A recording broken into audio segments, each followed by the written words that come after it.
Caution, plot twists ahead.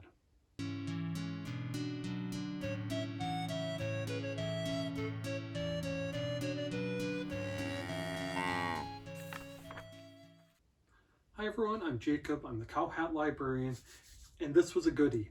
I stumbled onto it online and it sounded compelling, so I put a hold on it and it finally arrived last week. It's Danger and Other Unknown Risks by the talented team of Ryan North and Erica Henderson. You may be familiar with their names. They worked together on The Unbeatable Squirrel Girl, and Henderson has illustrated other titles as well. So as the story starts, Marguerite and her talking dog Daisy are traveling. They're heading off to find magical ingredients. You see, at the turn of the millennium, the world ended, sort of. Major technology, electricity and the like, just stopped working. And a type of magic sort of cropped up, but by and large, people are living like they did hundreds of years ago. They're growing gardens and building things themselves, and they don't have vehicles and machinery and electric light and refrigerators and so on any longer. But someone wants to change that. Marguerite's uncle, her Uncle Bernard, has been teaching her magic since she was little and telling her that she is going to help him save the world. She's on a quest with Daisy to go pick up 3 magical artifacts to bring back to Uncle Bernard that will give him the power to cast a spell that will vanquish all the dark magic in the world and return things to being as good as they used to be. So they set off on their quest. The problem is that Marguerite has a single spell, Itchway Ocklay, and it has unpredictable results depending on which region she's in. The world's been divided into regions where the rules of magic are slightly different, and her spell in one world produces water. In another, it makes the person it's being cast on feel a little bit cooler. In another, it produces a small pile of sand. So it's not an especially useful magical spell, but nevertheless, she and Daisy press on. Every time Marguerite and Daisy reach a boundary between the regions, they test it by throwing her pet frog, Mr. Toadsworth III. It was fantastic. Marguerite heads into a region where she time travels to a mall prior to the collapse and brings back a security guard, Jason, with her, who goes on this quest with her. She meets Cullen, someone who works on a farm and has figured out with a group of people to sort of pool their magic to create larger and also more subtle effects, like convincing the rain to come or powering some electrical type lamps. And she learns and grows through her journey as she collects a monkey's paw and a bicycle and heads off to collect the 3rd item. It was great. The world building was compelling. The flashbacks to Marguerite's training with her uncle and everything with him was wonderful. The introductory chapter that doesn't make much sense at first, but when you've read through the whole book and come back to it, foreshadows a lot, was just fantastic. The story was great. The quest was well defined, and the talking animal thing has been done, but Daisy was just a fun character who had plenty of snide remarks and was just an equal partner to Marguerite throughout this adventure. The artwork is classic Henderson, for better or worse. If you like her art style, the slightly bug-eyed characters, the frenetic energy. So if you liked her art style in The Unbeatable Squirrel Girl, there's a lot to like here. If for whatever reason you're not as big a fan of that art style, you might have a few misgivings, but I thought it was really well done.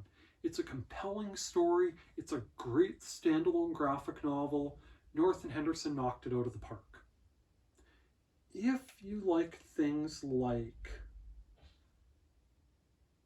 the 5 Worlds graphic novels, I'd recommend this. I think there's a lot to like here if you enjoyed that series with Una Lee and her quest to light all the beacons. If you liked something like the Lumberjanes series of graphic novels, I think there'd be stuff for here you cut. If you liked the Lumberjanes series of graphic novels, I think there's some similar tone stuff in here that you'd also enjoy.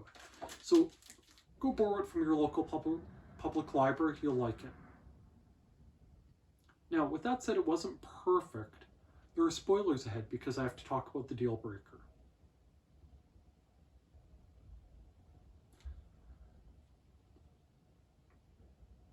So as it turns out, Marguerite's uncle is not who he claims to be.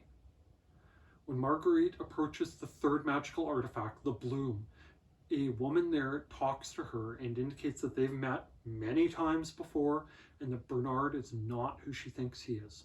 And as it turns out, he's been instigating a time loop over and over and over again.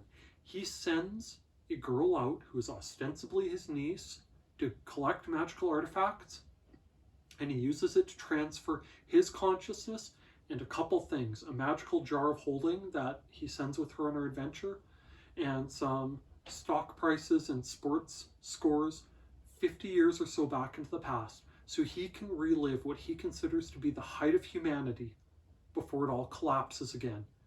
And he starts anew by training his niece to go on this quest to find the magical artifacts so that he can send his consciousness back 50 years again.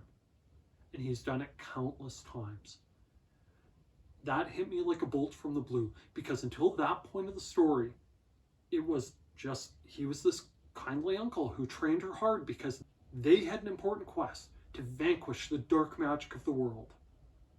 It was great. My only complaint is that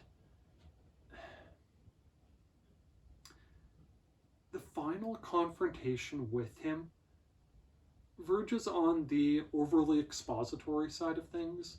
Things get a little wordy there, and maybe if there'd been more than one other conversation earlier on about this happening again and again, and there being this time loop and him not being who Marguerite thinks he is, it might have lessened up on the heaviness at the end, trying to cram so much explanation in.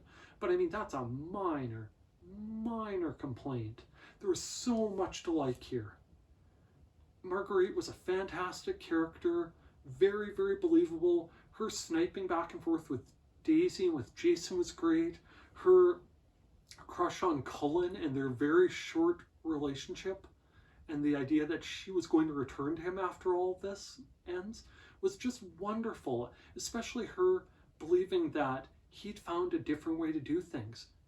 They could work collaboratively and use their magic for a greater good for their community. It was wonderful. I highly, highly recommend it. If you've got readers in your life who like graphic novels, who like adventure, who like magic, they will not be disappointed by this. Go borrow it for them from your local public library. And while I'm on that topic, if you use and appreciate the services offered by your public library, why not take 1 minute and tell the powers that be exactly that? Tell your mayor, tell a council member, tell your MP or MLA that you use and support your public library. We're at a time where some public libraries aren't receiving enough sustainable funding to continue improving the materials, resources, and programs that they offer, and a few good words in the right ears might make a world of difference. If, by some chance, you're a library staff member, don't forget that watching my videos counts as professional development time. With that, thanks for listening to me gush. I thoroughly enjoyed this and thoroughly enjoyed talking about it. By all means, please like, please subscribe, and please check back and see what else I have to talk about from the Cowhat Library. Thank you. Bye now.